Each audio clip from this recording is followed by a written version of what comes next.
Hidup TV mempersembahkan Oase Rohani Katolik yang dibawakan oleh para imam Keuskupan Agung Jakarta. Selamat menyaksikan. Sahabat Oase Rohani Katolik yang terkasih, salam damai. Senang sekali pada kesempatan hari ini kita dapat berjumpa kembali lewat acara Oase Rohani Katolik. Dan saat ini di ruang studio sudah hadir Romo kita yang kita kasihi, Romo Blasius Sumario SCY. Halo Romo, apa kabar Romo hari ini? Kabar baik Mbak Rofi. Iya, terima kasih sudah hadir di studio kami. Oke, sama-sama. Sahabat Oase Rohani Katolik yang terkasih, kita akan bersama-sama sepanjang 1 jam ke muka untuk bersama-sama merenungkan firman Tuhan. Dan baiklah saat ini kita buka hati kita mau berdoa bersama. Dalam nama Bapa dan Putra dan Roh Kudus. Amin. Allah Bapa kami, Raja yang Maha Luhur dan Maha Pengasih. Engkau membuka kerajaan-Mu bagi orang kecil dan rendah hati. Semoga kami dengan mantap dan tabah menempuh jalan kecil Santa Teresia, agar kemuliaan-Mu Kau nyatakan kepada kami. Bukalah hati kami untuk mendengarkan sabda-Mu, dan akhirnya juga merenungkan menjadi pegangan dalam kehidupan kami, yang akhirnya juga membawa kami dalam persatuan hati dengan Engkau, membuahkan kesucian dalam kehidupan kami masing-masing. Demi Yesus Kristus Putra-Mu Tuhan dan pengantara kami, yang hidup dan bertahta bersama Engkau, dalam persekutuan Roh Kudus, Allah sepanjang segala masa. Amin. Dalam nama Bapa dan Putra dan Roh Kudus. Amin. Terima kasih Romo Sumario untuk doanya. Sahabat Oase Rohani Katolik yang terkasih, pada saat ini kita akan mendengarkan 2 bacaan sesuai dengan kalender Gereja Katolik. Bacaan yang pertama diambil dari kitab Ayub bab 1 ayat 6 sampai dengan 22. Dan bacaan Injil diambil dari Injil Yesus Kristus menurut Lukas bab 9 ayat 46 sampai dengan 50. Saat ini marilah bersama-sama kita mendengarkan bacaan yang pertama. Bacaan dari kitab Ayub bab 1 ayat 6 sampai dengan 22. Pada suatu hari, anak-anak Allah datang menghadap Tuhan. Dan di antara mereka datanglah juga iblis. Maka bertanyalah Tuhan kepada iblis, "Dari manakah engkau?" Jawab iblis, "Dari perjalanan mengelilingi dan menjelajah bumi." Lalu bersabdalah Tuhan, "Apakah engkau memperhatikan hambaku Ayub? Sebab tiada seorang pun di bumi seperti dia.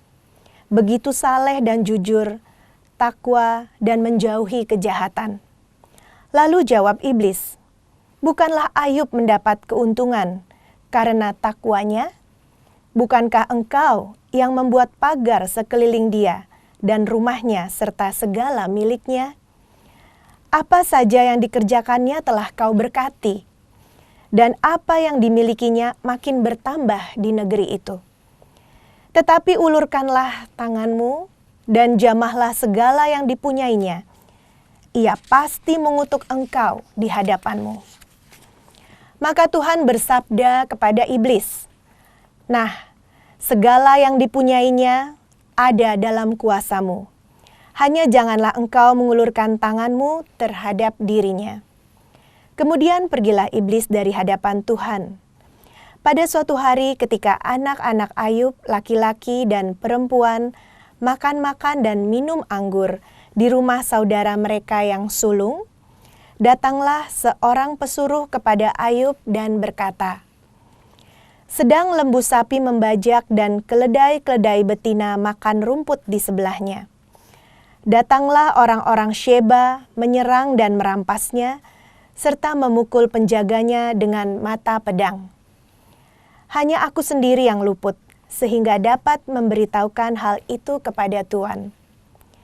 Sementara orang itu berbicara, datanglah orang lain dan berkata, "Api telah menyambar dari langit dan membakar serta memakan habis kambing domba dan para penjaga.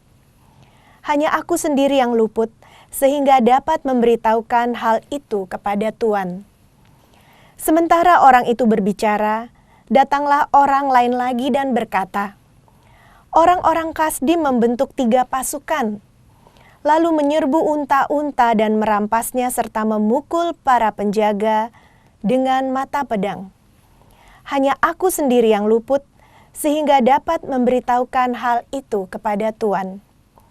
Sementara orang itu berbicara, datanglah orang lain lagi dan berkata, "Anak-anak Tuan lelaki dan perempuan sedang makan-makan dan minum anggur di rumah saudara mereka yang sulung." Maka tiba-tiba angin ribut bertiup dari seberang padang gurun. Rumah itu dilandanya dari 4 penjuru dan roboh, menimpa orang-orang muda itu, sehingga mereka tewas. Hanya aku sendiri yang luput, sehingga dapat memberitahukan hal itu kepada Tuan. Maka berdirilah Ayub, lalu mengoyak jubahnya dan mencukur kepalanya.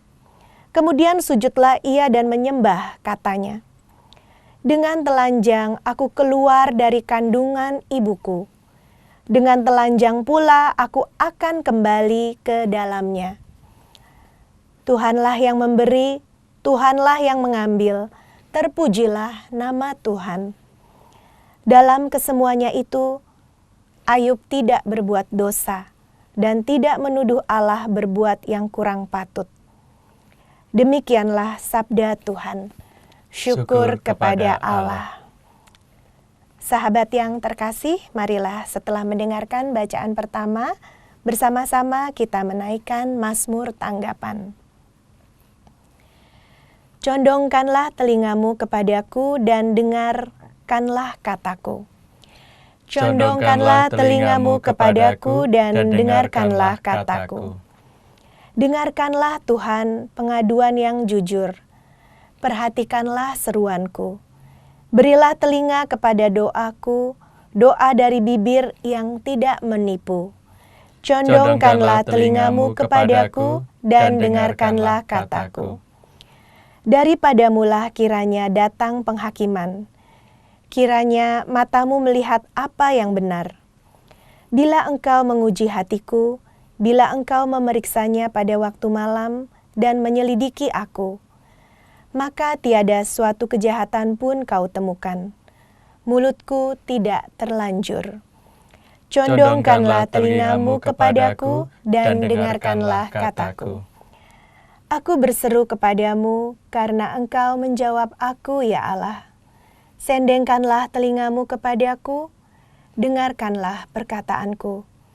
Tunjukkanlah kasih setiamu yang ajaib. Ya, Engkau yang menyelamatkan orang-orang yang berlindung pada tangan kananmu terhadap pemberontak. Condongkanlah telingamu kepadaku dan dengarkanlah kataku. Sahabat Oase Rohani Katolik yang terkasih, saat ini kita akan melanjutkan dengan bacaan Injil yang akan dibawakan oleh Romo Sumario. Tuhan bersamamu. Dan bersamamu juga. Inilah Injil Yesus Kristus menurut Santo Lukas. Dimuliakanlah Tuhan. Lukas bab 9 ayat 46 sampai dengan 50. Sekali peristiwa, timbullah pertengkaran di antara para murid Yesus tentang siapakah yang terbesar di antara mereka. Tetapi Yesus mengetahui pikiran mereka. Karena itu, ia mengambil seorang anak kecil dan menempatkannya di sampingnya. Lalu ia berkata kepada mereka, "Barang siapa menerima anak ini demi namaku, dia menerima aku. Dan barang siapa menerima aku, menerima dia yang mengutus aku. Sebab yang terkecil di antara kalian, dialah yang terbesar." Pada kesempatan lain, Yohanes berkata, "Guru, kami melihat seorang mengusir setan demi namamu, dan kami telah mencegahnya, karena ia bukan pengikut kita." Tetapi Yesus menjawab, "Jangan kalian cegah, sebab barang siapa tidak melawan kalian, Dia memihak kalian. Demikianlah Injil Tuhan kita. Terpujilah Kristus.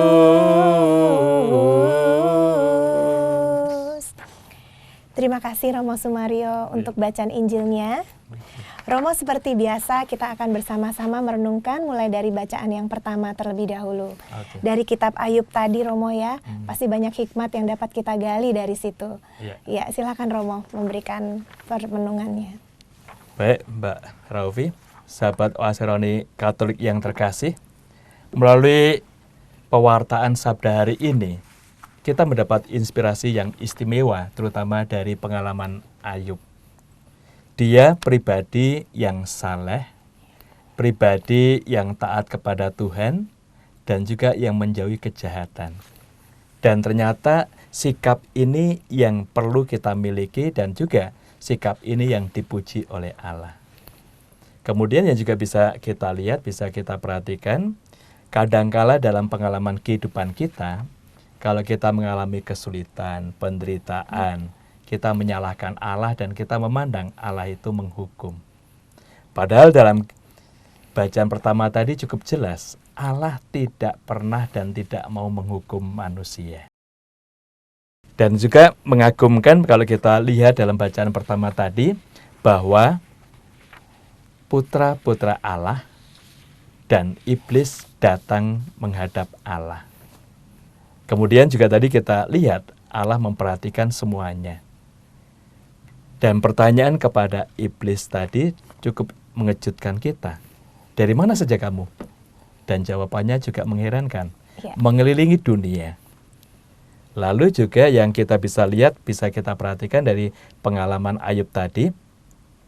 Apakah engkau juga memperhatikan hambaku Ayub? Dia orang istimewa. Nah, Tuhan memuji Ayub ini. Karena dia takwa, dia setia, dan dia tidak mau meninggalkan Allah. Nah, itu suatu sikap yang akhirnya menolong kita untuk melihat, dan inilah sebenarnya kualitas hidup atau juga keutamaan yang perlu kita tumbuhkan di dalam kehidupan kita. Nah, akhirnya juga setan itu membalikkan. Bukankah Ayub itu karena takwanya maka dia beruntung karena engkau lindungi, sehingga dia tidak mungkin terjamah oleh kejahatan. Lalu juga ini yang sikap setan ingin menjauhkan manusia dari Allah, maka yang dipuji adalah Allah. Kalau kamu mengambil semua miliknya yang selama ini ada di tangan Ayub, pasti dia akan mengutuk kamu. Pasti dia akan marah, akan menjauh dari kamu. Dan yang mengherankan juga jawaban Allah, bahwa inti hidup manusia tetap ada di dalam kuasa Allah. Maka tadi juga ungkapkan, semua harta kekayaan duniawi ini ada di tanganmu. Tetapi jangan untuk pribadi Ayub. Nah, karena itu akhirnya kita juga bisa melihat dalam dinamika tadi, bahwa iblis ini menghancurkan semua milik dari Ayub, supaya Ayub jauh dari Allah. Faktanya setelah semuanya itu hilang, dia tetap setia kepada Allah. Bahkan ungkapan iman yang mengagumkan, dengan telanjang aku telah keluar dari kandungan ibuku, dengan telanjang pula aku akan kembali ke pangkuan ibu pertiwi. Terpujilah engkau ya Tuhan. Itu mengagumkan bahwa dia sudah kehilangan segalanya, kehilangan martabat, kedudukan dan jabatan, justru dia masih bisa memuliakan Tuhan. Nah, ini sikap iman yang sungguh mengagumkan, yang juga perlu kita kembangkan di dalam kehidupan kita sebagai putra-putri Allah. Baik Romo Sumario, pantas saja Allah memuji Ayub sebagai pribadi yang istimewa ya Romo ya. Saya kerap kali membaca kitab ini tuh sangat kagum banget Romo ya, akan sikap dari Ayub ini. Seperti yang tadi Romo Sumario katakan, merupakan keutamaan iman ya Romo ya. Berarti tadi jujur, takwa dan menjauhi kejahatan. Baik Romo, kalau konteksnya Romo pada zaman now nih Romo ya, seringkali orang juga lupa diri ketika diberkati Tuhan, seperti itu. Pertanyaannya adalah begini Romo, bagaimana caranya ini supaya pada saat kita diberkati itu kita tetap nggak lupa sama Tuhan, gitu Romo. Kadang kan ya sudah punya segalanya, jadi nomor satu bukan Tuhan lagi. Oke, terima kasih. Kita bisa melihat mentalitas kita pada zaman now ini dengan hedonisme. Kita ingin segalanya enak, mudah, dan cepat. Iya, betul Romo. Nah, mentalitas itu akhirnya mempengaruhi kita untuk mencari yang menjamin kemapanan hidup kita. Nah, dari situ akhirnya banyak orang beranggapan bahwa yang menjadi jaminan kita harta benda. Karena itu seluruh hidupnya diarahkan untuk mendapatkan harta benda meskipun cara mendapatkan tidak terpuji. Itu karena ada pandangan bahwa yang menjamin kebahagiaan itu harta benda. Padahal kita juga bisa melihat harta benda tidak menjadi jaminan kebahagiaan hidup manusia. Memang itu dibutuhkan untuk memenuhi kebutuhan dalam mengembangkan iman dan cinta. Itu sebenarnya harta benda dikaruniakan Tuhan untuk memenuhi kebutuhan kita supaya kita berkembang dalam iman dan cinta. Tapi kadangkala kita berhenti pada kekayaan harta benda menjadi simbol keberhasilan kita. Nah, yang menjadikan pandangan kita, maka ini perlu kita kembangkan bahwa dalam kehidupan kita memang perlu bekerja untuk mendapatkan yang kita butuhkan dalam mengembangkan hidup iman dan cinta. Karena itu dalam konteks ini akhirnya kita juga tahu kekayaan bukan hanya untuk diri kita, tetapi ini jadi sarana kasih Tuhan yang kita terima untuk dibagikan pada orang lain. Sehingga orang lain juga mengalami kegembiraan sukacita. Nah, Ayub memberikan teladan yang cukup konkret bagi kita. Dia mendapatkan kekayaan, bersyukur, berterima kasih. Kemudian segalanya itu diambil lagi oleh iblis tadi, tapi dia ternyata tidak lekat dengan kekayaan itu. Tidak lekat ya Romo. Dia tidak lekat dengan kekayaan. Dia tahu bahwa ini diberikan Tuhan supaya iman dan cintanya berkembang. Ketika itu nggak ada, kita juga bisa melihat bahwa iman dan cinta tetap berkembang dalam pribadi dia. Nah, sikap ini yang perlu kita kembangkan dalam dinamika kehidupan kita, sehingga kalau ada kesulitan, kesusahan, kita tidak protes jauh dari Tuhan. Tapi justru kita mengandalkan Dia. Dengan demikian juga kontak relasi kita dengan Tuhan itu tidak putus. Hanya karena kekecewaan. Hanya karena harapan dan keinginan kita tidak terpenuhi. Nah, itu sikap Ayub ini sungguh mendasar dan ini mengungkapkan bahwa iman itu bukan hanya diakui dengan mulut. Tapi iman itu dipraktekkan dalam tindakan yang nyata. Dan Ayub memberikan teladan tindakan nyata dia sudah kehilangan segalanya tetapi tidak mau jauh dari Allah. Nah, itu yang kita lihat segi positif dari pengalaman Ayub itu. Baik Romo, terima kasih Romo. Jadi semoga saya tidak salah nih Romo ya, saya menangkap bahwa ketika kita itu sudah berkelimpahan supaya kita tidak lupa Tuhan, saya terinspirasi dengan apa yang dikatakan Romo itu, bahwa kita harus menyadari bahwa apa yang diberikan Tuhan sama kita itu adalah sarana untuk kita berkembang dalam iman dan cinta ya Romo ya. Betul, berkembang dalam iman dan cinta sehingga kita tidak lekat dengan kekayaan itu sendiri. Semoga pada hari ini Romo, kita semua yang sedang berjuang nih Romo ya, untuk memenuhi kebutuhan hidup ini nggak salah kaprah ya Romo ya. Benar. Karena segala sumber itu memang dari Tuhan ya Romo. Dari Tuhan. Segalanya dianugerahkan oleh Tuhan kepada kita, tapi juga Tuhan mengendaki semuanya itu bukan hanya untuk kita. Karena banyak orang yang perlu pertolongan. Baik Nah, Romo. ini yang akhirnya kita diajak untuk membagi karunia itu, dan kita bersyukur atas karunia itu. Akhirnya kita juga kalau menolong sesama pun akhirnya dengan gembira. Betul. Yang Romo. kita tolong bukan hanya manusia itu, tapi kita menolong Tuhan menyampaikan rahmat-Nya untuk mereka ini. Sehingga kita menjadi kepanjangan tangan Tuhan untuk mereka. Amin.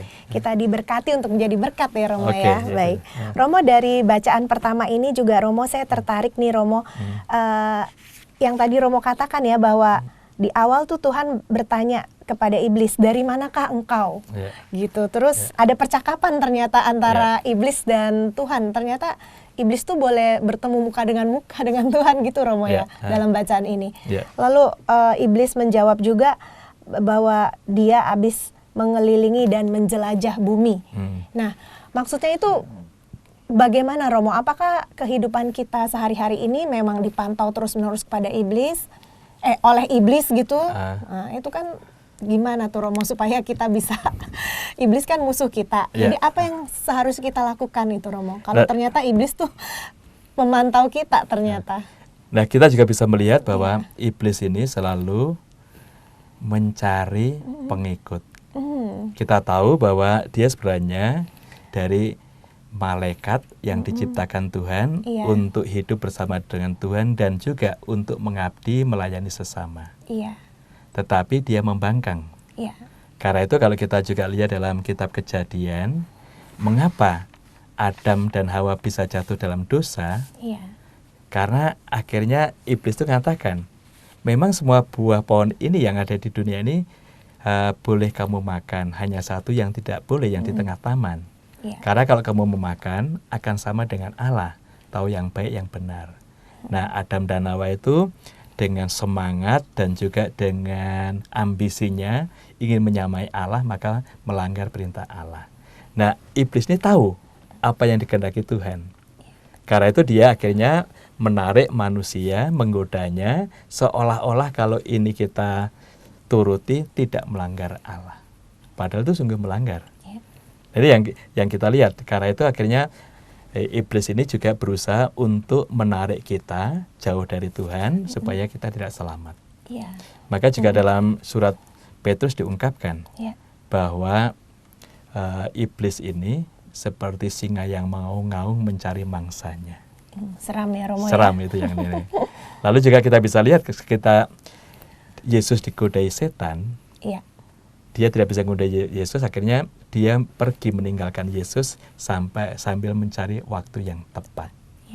Nah, itu yang waktu yang tepat yaitu waktu kita lengah, kita juga ada dalam kesulitan, itu kan mudah untuk ditarik dari Allah, untuk menyalahkan Allah. Ini sebenarnya waktu yang tepat bagi iblis untuk menjauhkan kita dari Allah.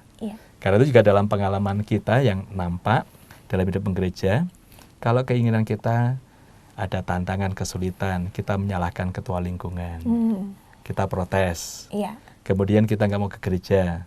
Untuk apalah saya berdoa, karena yang saya minta selama ini tidak dikabulkan Tuhan. Nah, itu sesuatu yang bisa kita lihat bagai dalam saat seperti itulah kita dijauhkan dari Allah. Maka dalam konteks ini kita diingatkan pengalaman Ayub.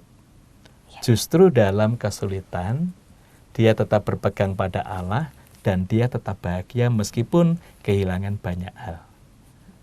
Ini yang juga akhirnya bisa kita lihat dalam bagian Injil bahwa kamu akan kehilangan nyawanya demi aku, tapi kamu akan menyelamatkan nyawa itu. Ini yang kita lihat dari pengalaman Ayub ini, yang juga menolong kita bahwa harta kekayaan duniawi memang ada dalam wewenang kuasa iblis tadi untuk menarik manusia dari Allah. Tetapi tentang hidup dan juga pribadi kita tidak pernah dikuasai oleh iblis. Justru Allah sendiri yang menguasai kita. Nah, ini menjadi kekuatan bagi kita untuk kembali kepada Allah ketika kita jatuh dalam godaan untuk menjauhi Allah itu. Baik Romo, terima kasih Romo. Jadi iblis itu memang tugasnya menarik manusia supaya tidak selamat ya Romo ya. Menggoda manusia supaya jauh dari Allah, akhirnya menjadi kelompok mereka itu. Baik Romo. Romo masih dalam konteks bacaan tadi nih Romo ya. Memang tidak mudah ya Romo saat kesulitan itu kita tetap berpegang pada Allah ya Romo ya. Pasti banyak hal yang menggoda manusia untuk mengambil jalan yang cepat, jalan yang pintas supaya kesulitannya itu bisa terbebas begitu Romo. Apakah Romo ada tips Romo? Memang bacaan Ayub ini sudah menggambarkan dengan sangat jelas bagaimana sikap kita gitu seharusnya. Tetapi apakah mungkin Romo ada tips-tips yang praktis yang mungkin bisa dilakukan oleh umat begitu Romo? Terima supaya kasih. Jangan tergoda. Terima kasih. Kita bisa melihat dari antipon Mazmur tadi. Condongkanlah telingamu kepadaku dan dengarkanlah kataku. Ini Tuhan selalu mendengarkan ungkapan hati kita. Tuhan selalu mendengarkan penderitaan kita. Dan Tuhan tidak sampai hati kita menderita. Maka dia selalu hadir untuk menolong kita. Ini sesuatu yang bisa kita lihat, bisa kita perhatikan bahwa persatuan kita dengan Tuhan seperti Ayub itu, dia mendapatkan kekuatan istimewa. Nah, karena Tuhan juga mendengarkan doa-doa Ayub itu. Ya. Bahkan doa yang tadi diungkapkan cukup jelas, ungkapan iman, segalanya sudah hilang, Ya. tapi saya yakin seperti saya keluar dari kandungan ibu dengan telanjang, saya juga tidak punya apa-apa, akan kembali ke pangkuan ibu pertiwi. Ya. Dan terpujilah nama Tuhan yang mengambil segalanya itu. Suatu yang ungkapan iman yang luar biasa, sehingga ini yang juga menolong kita bahwa yang terpenting bagi kita adalah keselamatan jiwa kita. Ya. Jadi yang akhirnya kita tahu bahwa dari doa-doa kita yang terus-menerus itu Tuhan tetap mendengarkan. Juga dari pengalaman-pengalaman kita yang kesulitan-kesulitan itu Tuhan memperhatikan. Bahkan kalau kita mau mengecek dalam kehidupan harian kita, banyak hal yang kita minta justru Tuhan memberikan lebih. Iya, amin Romo. Nah itu yang kita lihat bahwa Amin. ini Tuhan selalu memperhatikan doa-doa kita. Ya. Hanya kadang kala pengabulan doa tidak sama seperti yang kita minta. Tetapi Tuhan bisa memberikan dengan caranya dan itu lebih dari yang kita butuhkan. Karena apa? Supaya yang dari pemberian itu kita juga bisa berbuat kasih untuk orang lain. Iya. Nah itu yang kita lihat bahwa setiap pekerjaan kita mendatangkan berkat, rezeki yang lebih dari yang kita untuk kebutuhan keluarga kita, itu Tuhan mempunyai maksud. Iya. Supaya kita juga berbagi dari rezeki itu untuk menolong sesama. Iya, amin Romo. Nah ini yang kita lihat dalam konteks ini, maka sebenarnya Tuhan tidak pernah meninggalkan kita dan juga Tuhan tidak pernah mengabaikan kita. Justru kita menjadi cintanya yang istimewa. Ya. Dan jiwa kita ini yang sungguh dicintai oleh Tuhan untuk diselamatkan. Untuk diselamatkan. Ya. Baik Romo. Jadi yang saya tangkap nih Romo ya, nasihat Romo yang praktis untuk saya dan umat lakukan Romo ya. Romo tadi kan bilang lihat di antifon, berdoa terus-menerus. Jadi yang pertama adalah berdoa terus-menerus ketika kita mengalami kesulitan. Begitu ya Romo ya. Doa yang tidak putus seperti Ayub tadi. Dan berserah penuh pada Allah serta yakin bahwa segala kesulitan kita, doa-doa kita itu Tuhan memperhatikan dan tidak pernah mengabaikan. Demikian ya Romo ya. Ya. Saya bersyukur sekali Romo bahwa pada hari ini mendapatkan pencerahan dari kitab Ayub melalui renungannya Romo Sumario. Nah, nanti kita akan lanjutkan lagi sahabat Oase Rohani Katolik yang terkasih lewat sesi yang kedua.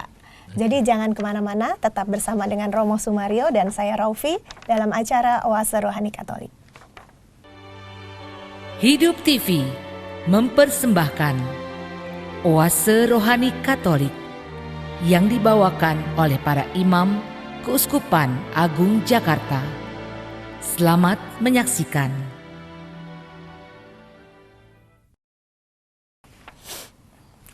Sahabat Oase Rohani Katolik yang terkasih, salam damai. Kita berjumpa kembali dalam acara Oase Rohani Katolik di sesi yang kedua bersama dengan Romo Sumario.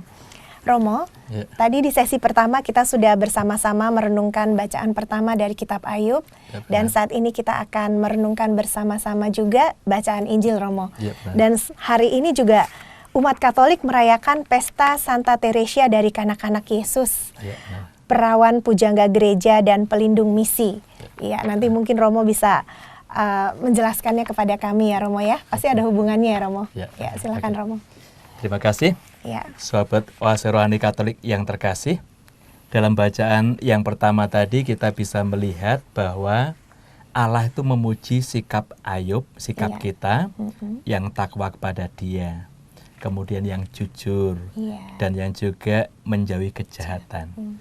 Justru sikap ini yang membuat kita lekat dengan Allah dan tidak pernah dimasuki kuasa kejahatan. Iblis pun tidak berani karena kita ada dalam naungan Allah. Dan yang juga bisa kita sadari bahwa segala harta benda itu bisa hilang dari manusia, dari Allah, tetapi jiwa manusia ada di tangan Allah. Makanya juga sesuatu yang menolong kita untuk menghayati hidup dan iman kita, dan kita berusaha untuk menyelamatkan jiwa kita. Nah, dalam bacaan Injil hari ini kita bisa melihat di antara para murid ternyata ada persaingan untuk mencari kedudukan, jabatan, siapa yang tertinggi. Dan kita juga bisa melihat di tengah masyarakat, nampaknya jabatan, kedudukan itu juga menjadi semacam ukuran keberhasilan hidup kita, lalu juga menjadi ukuran yang membuat kita berharga di tengah tataran sosial masyarakat, jabatan, kedudukan, kekayaan. Maka itu yang sering dihidupi dan ini menjadi sumber pertentangan, sumber perselisihan. Yesus tahu pikiran para muridnya tadi, maka dia mengubahnya. Bahwa yang terbesar di antara para murid adalah pribadi yang mau menerima yang lain. Bukan kedudukan jabatan, tapi justru yang mau menerima orang lain. Bahkan Yesus mengambil contoh yang ekstrim. Dia mengambil anak kecil. Nah, kita tahu di tengah masyarakat, anak kecil tidak pernah diperhatikan dalam tataran sosial. Justru yang diambil oleh Yesus ditempatkan di antara para murid. Kalau kamu mau menjadi yang terbesar, kamu perlu menerima anak kecil ini. Karena dalam anak kecil ini, roh Allah juga ada. Jiwanya itu yang juga perlu untuk dicintai, untuk diselamatkan. Yang kita lihat, kita perhatikan dalam pengalaman Yesus bersama para murid itu untuk mengubah mentalitas mereka. Sehingga orientasi mengikuti Yesus bukan untuk cari kedudukan, pangkat, tetapi justru untuk melayani. Untuk menerima setiap orang yang ada bersama dengan Yesus, termasuk anak kecil itu. Yang kita lihat dalam dinamika ini, maka Yesus mengungkap pandangan mereka itu. Dan akhirnya juga mereka berusaha untuk saling menerima. Dan yang juga menarik bagi kita dari ungkapan Yohanes tadi. Dia ungkapkan, Guru, ada orang yang mengusir setan demi namamu. Padahal dia bukan kelompok kita, maka saya mencegahnya. Nah, ini yang kembali Yesus katakan, dalam sikap kita, kalau jiwa kita besar, kita bisa menerima orang lain, bisa bekerja sama dengan mereka yang ingin berbuat baik untuk sesama. Karena itu kita diajak oleh Yesus untuk juga bekerja sama dengan setiap orang yang berbuat baik.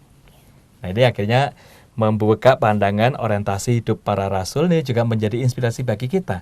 Bahwa kita semua saudara, kita diajak untuk saling menerima, saling mendukung dan bekerja sama untuk kebahagiaan setiap pribadi. Ini jiwa kita akan semakin berkembang dalam cinta, juga iman kita akan nampak dalam tindakan yang konkret untuk menerima dan juga untuk mendukung berkembang. Ya. Baik Romo.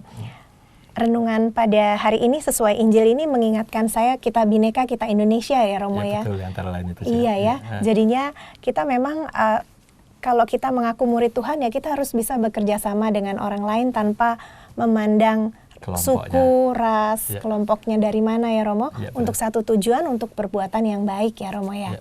Iya. Nah, Romo, dari bacaan yang Injil ini dengan bacaan yang pertama tadi, apakah ada benang merahnya Romo? Juga dihubungkan dengan peringatan Santa Teresia dari kanak-kanak Yesus ya Romo ya? Iya benar. Terutama tentang jiwa tadi tuh ya Romo? Ya benar. Jiwa kan di tangan Tuhan tadi ya?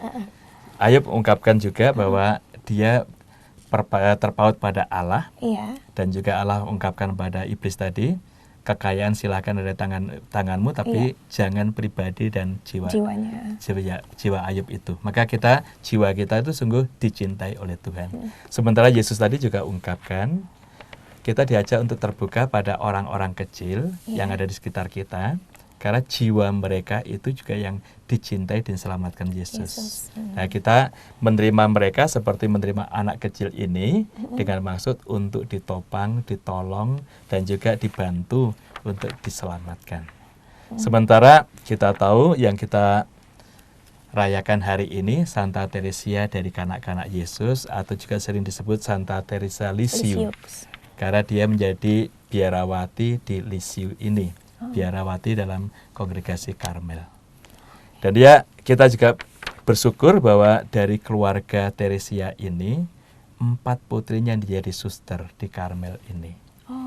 Jadi yang kita lihat, kita perhatikan memang keluarga ini mempunyai anak cukup banyak, 9 anak, tetapi yang sampai besar itu hanya 5. Dan dari 5 itu yang masuk biara itu menjadi biarawati itu 4.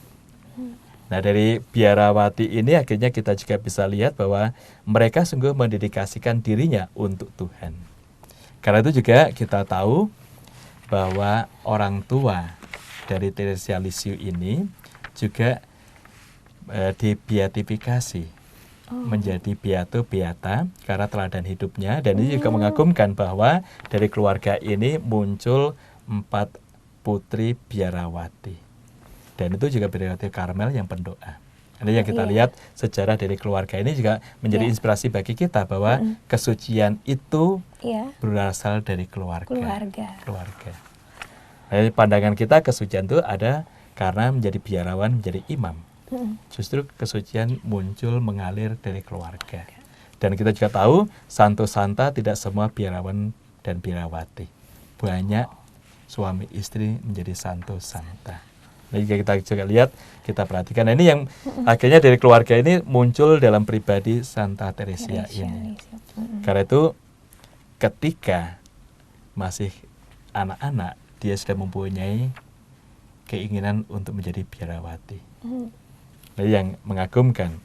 Lalu juga dia baru menjadi biarawati ketika 15 tahun usianya.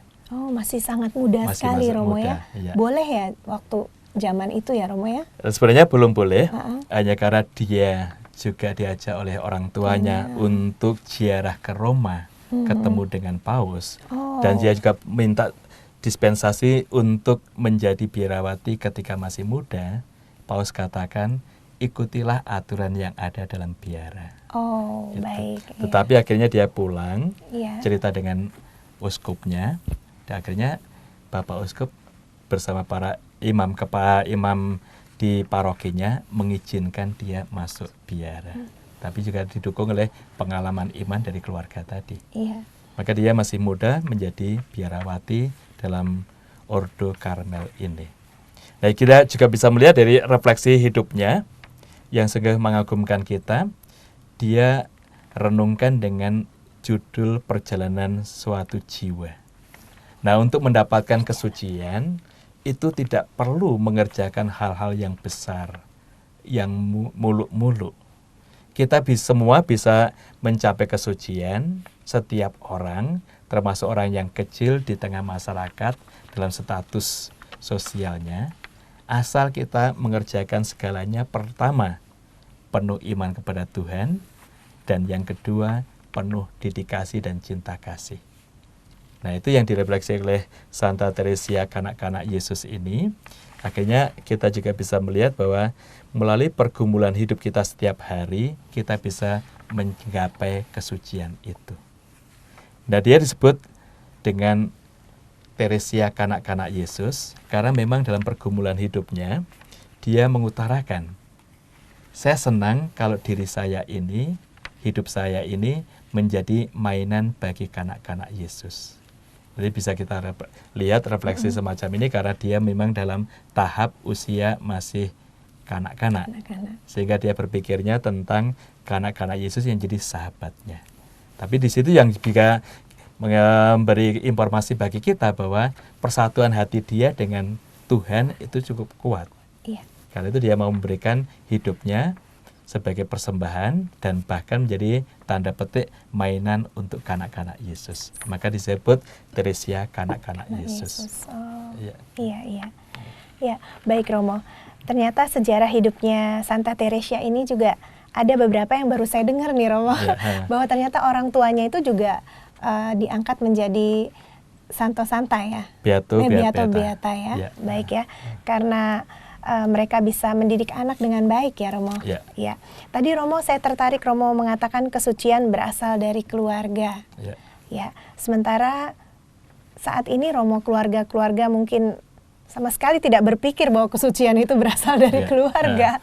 Nah, sekarang gimana nih Romo supaya yang sudah mendengar kabar baik ini bahwa kesucian berasal dari keluarga bisa memulai langkah pertama untuk membentuk anak-anak ke depannya menjadi pribadi-pribadi yang baik seperti Ayub yang tadi Romo bilang jujur, takwa, menjauhi kejahatan dan juga seperti Santa Teresia Lisieux ini. Oke, yang pertama kita perlu bersyukur dari rahmat Tuhan dialirkan untuk semua orang. Kemudian juga kita mendapatkan rahmat itu pintu gerbangnya melalui baptisan kita. Dengan baptisan kita mendapatkan sakramen, Allah hadir menyertai dalam pergumulan hidup kita. kemudian juga dalam sakramen-sakramen. Nah, sekarang yang perlu kita lihat bahwa iman itu tidak muncul begitu saja dalam pribadi setiap anak. Ya. Tapi iman itu ditaburkan melalui keluarga. Karena itu juga suami istri itu menjadi teladan bagi anak-anak dalam menghayati hidup iman. Kemudian juga mengapa dalam gereja Katolik juga anak-anak yang lahir secepatnya dipermandikan secara Katolik. Itu pertama, ingin dibebaskan dari kuasa dosa. Yang kedua, dimohonkan rahmat yang dibutuhkan untuk perkembangan anak-anak ini. Karena yang dibaptis itu akan dikarunia Roh Kudus, dan Roh Kudus itu bagi kita juga memberikan aneka macam talenta yang dibutuhkan untuk perjalanan anak. Tetapi yang juga hendak kita capai dengan baptisan ini, menyatukan anak ini dengan pribadi Yesus. Jadi yang kita lihat, kita perhatikan dalam pengalaman kita, maka pentingnya mempermandikan putra-putri. Tetapi ini juga permandian anak-anak ini menjadi bukti suami istri mewujudkan janji setianya ketika dia mau menikah. Bahwa dia ingin menjadi bapak dan ibu yang baik bagi anak-anak yang dipercayakan Tuhan kepada mereka. Jadi akhirnya pendidikan iman anak dalam keluarga ini perlu untuk digalakkan, untuk dihidupi, karena di sini ternyata kita menanamkan kesucian, menanamkan rahmat kepada putra-putri. Nah, kita juga tahu dari pengalaman, kalau bapak ibu pendoa, pasti anak-anaknya mudah diarahkan. Amin. Tapi kalau bapak ibu tidak pernah berdoa, anak-anaknya akan nakal. Salah satu hal yang wajar yang ada di sekitar kita, karena juga kekuatan doa itu akan memancar dalam pribadi anak-anak. Lalu kekuatan doa itu memancar dalam keluarga, itu juga akan memberikan kedamaian, ketentraman. Nah, kita juga bisa melihat untuk perjalanan jiwa kita, perjalanan keluarga kita juga bisa mengecek.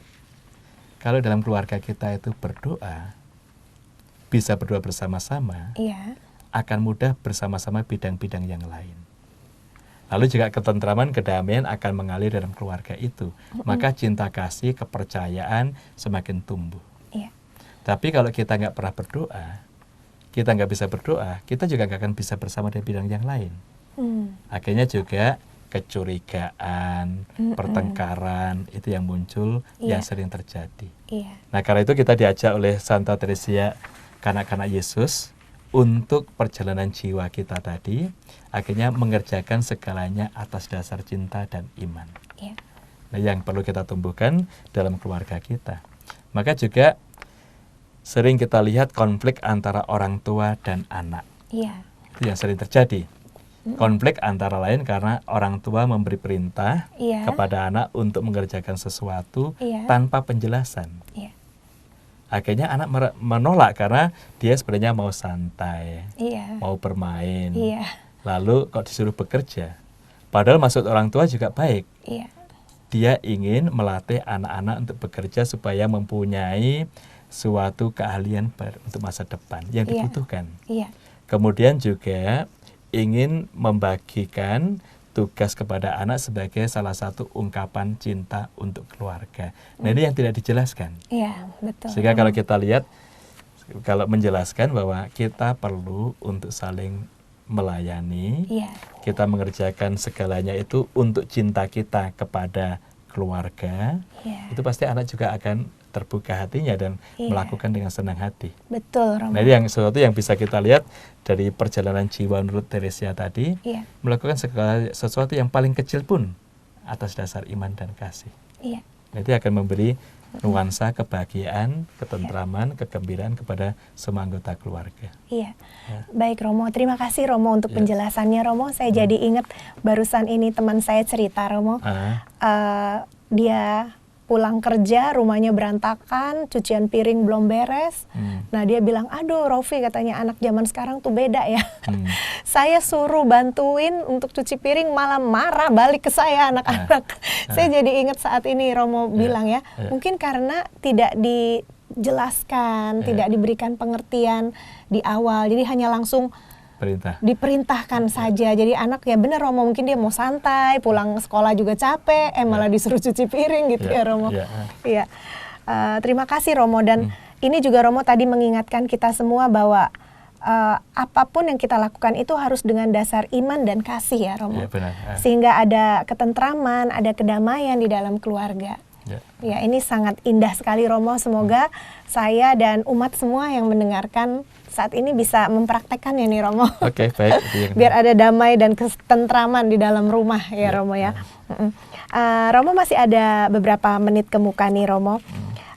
Apakah mungkin Romo ada sharing nih Romo mengenai ya entah perjalanan hidup Romo sendiri atau mungkin umat Romo tentang iman dan kasih ini, bahwa mereka bisa bertahan dalam penderitaan karena memiliki iman dan kasih.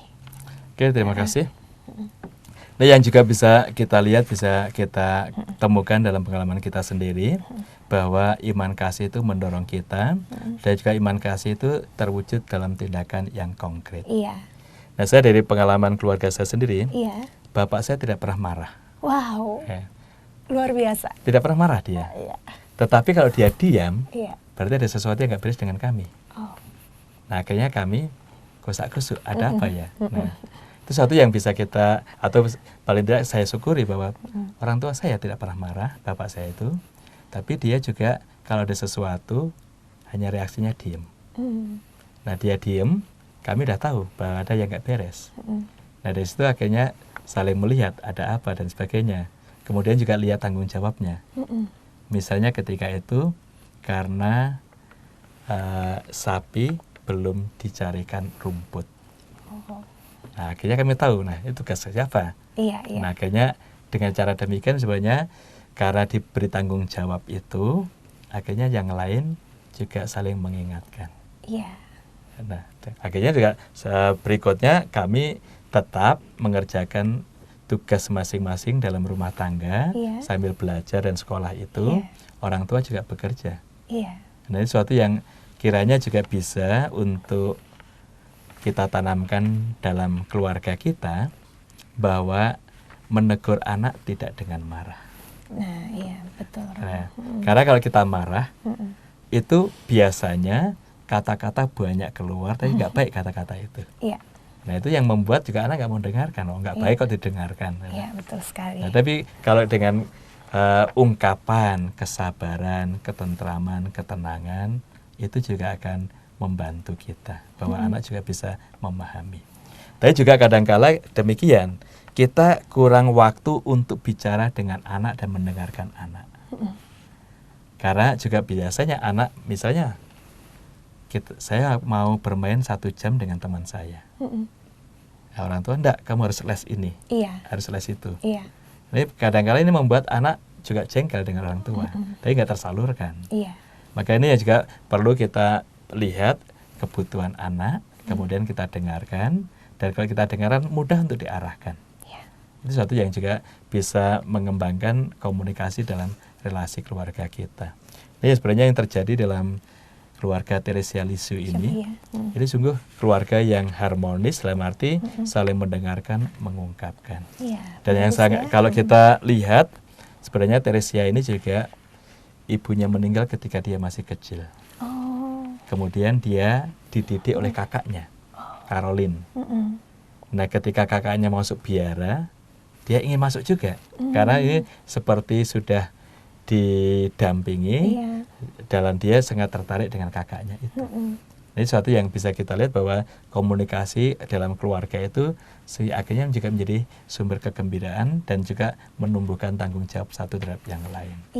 Nah, itu yang perlu kita kembangkan dalam keluarga kita masing-masing. Iya, baik Romo.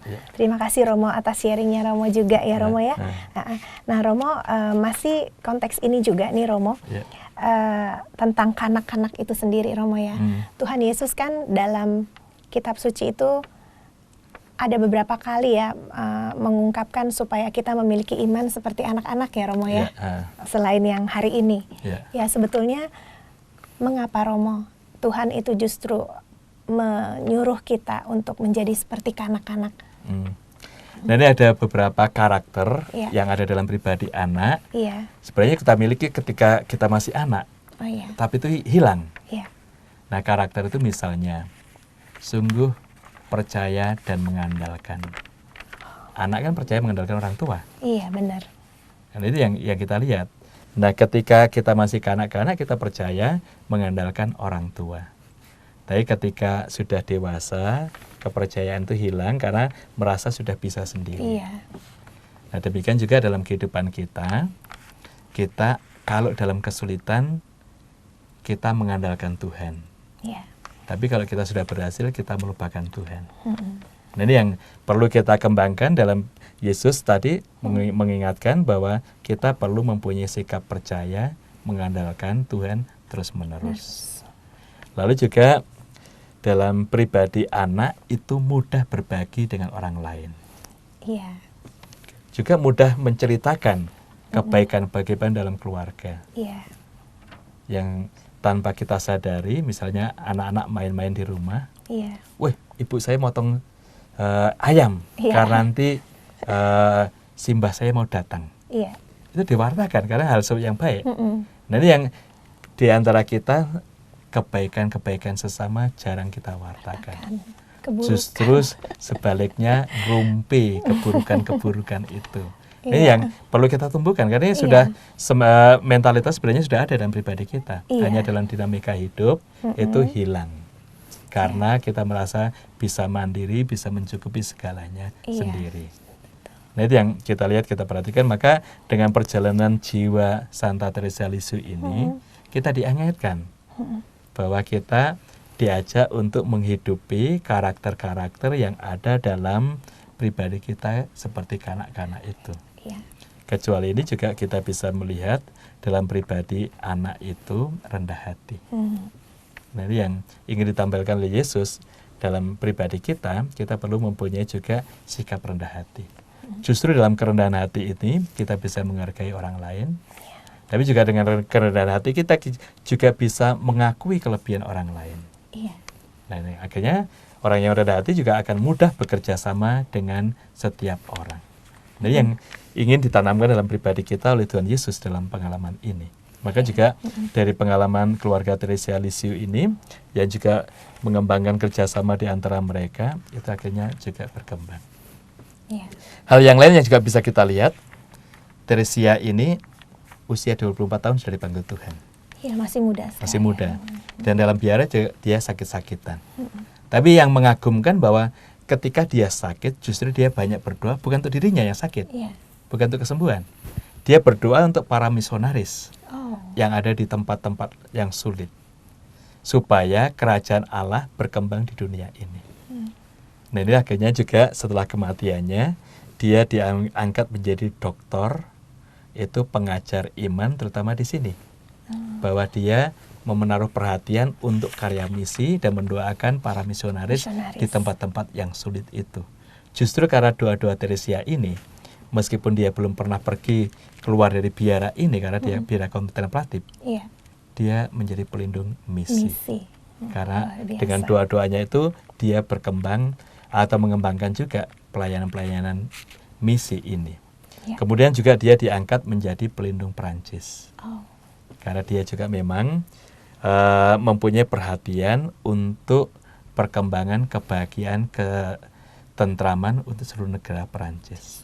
Ini sangat mengagumkan, pribadi yang tidak pernah keluar dari biara, sakit-sakitan, justru menghayati persatuan dengan Allah, mendoakan banyak orang. Dia bukan doa untuk kesembuhan dia. Iya. Dia terima bahwa ini bagian dari kehidupannya, dan ini perjalanan jiwanya sangat terasa. Dan ini akhirnya menolong kita juga, bahwa kita diajak menghayati iman, bukannya doa untuk diri kita sendiri, kita berdoa untuk banyak orang yang menderita. Kita berdoa untuk pelayanan-pelayanan di tempat-tempat yang sulit. Nah, disitulah akhirnya doa-doa kita menjadi kekuatan bagi saudara-saudari kita yang ada dalam situasi sulit. Itu yang menolong bagi kita. Baik, terima kasih Romo Sumario untuk permenungannya dan juga tips-tipsnya dari Romo ya untuk dapat kita lakukan sehingga kita bisa bertumbuh dalam iman dan kasih tadi, Romo. Ya. Romo, tanpa terasa waktu terus berlalu Dan kini tiba saatnya kita berdua undur diri dari tengah ruang dengar sahabat Oase Rohani Katolik. Sebelumnya kita akan berdoa bersama dan mohon berkat Tuhan dari Romo. Sahabat Oase Rohani Katolik yang terkasih, marilah kita bersyukur atas rahmat Tuhan, atas sabdanya yang menjadi kekuatan dalam kehidupan kita, dan kita mohon berkat-Nya. Dalam nama Bapa dan Putra dan Roh Kudus. Amin.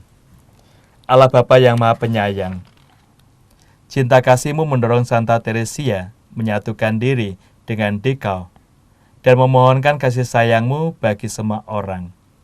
Semoga api cinta kasih-Mu itu menyalakan hati kami pula untuk menyampaikan berkat kepada setiap orang.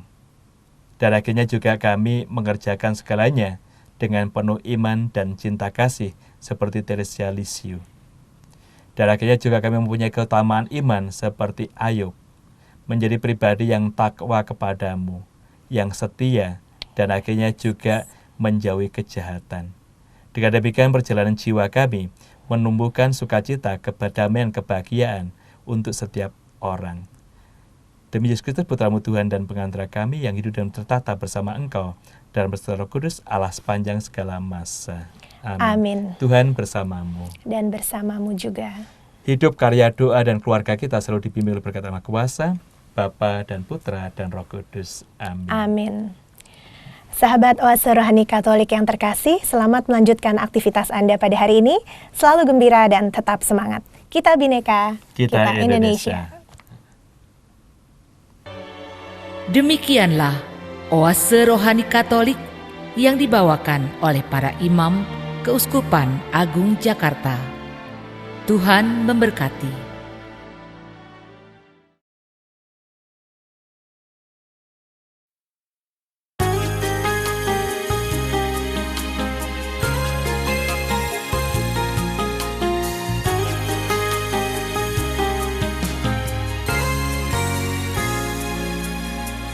Siapa yang menganggap hidupmu tak berarti, dia pasti tak kenal Tuhan.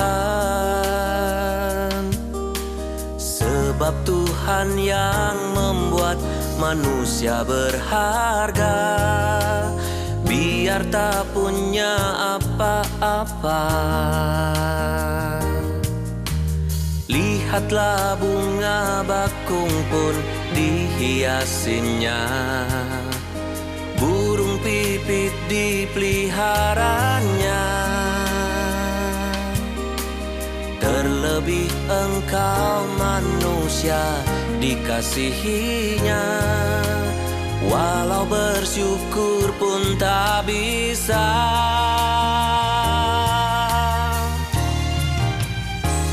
Bahkan rambutmu pun dapat dihitungnya, hari hidupmu dikenalnya.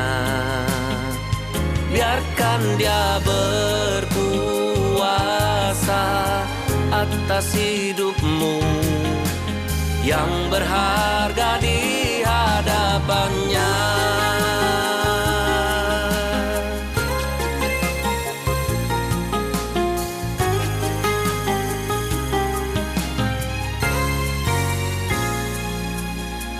Hari hidup kita bagai bayang berlalu, bersamanya tak sia-sia. Bertahanlah sampai akhir yang bahagia, harapan akan selalu ada.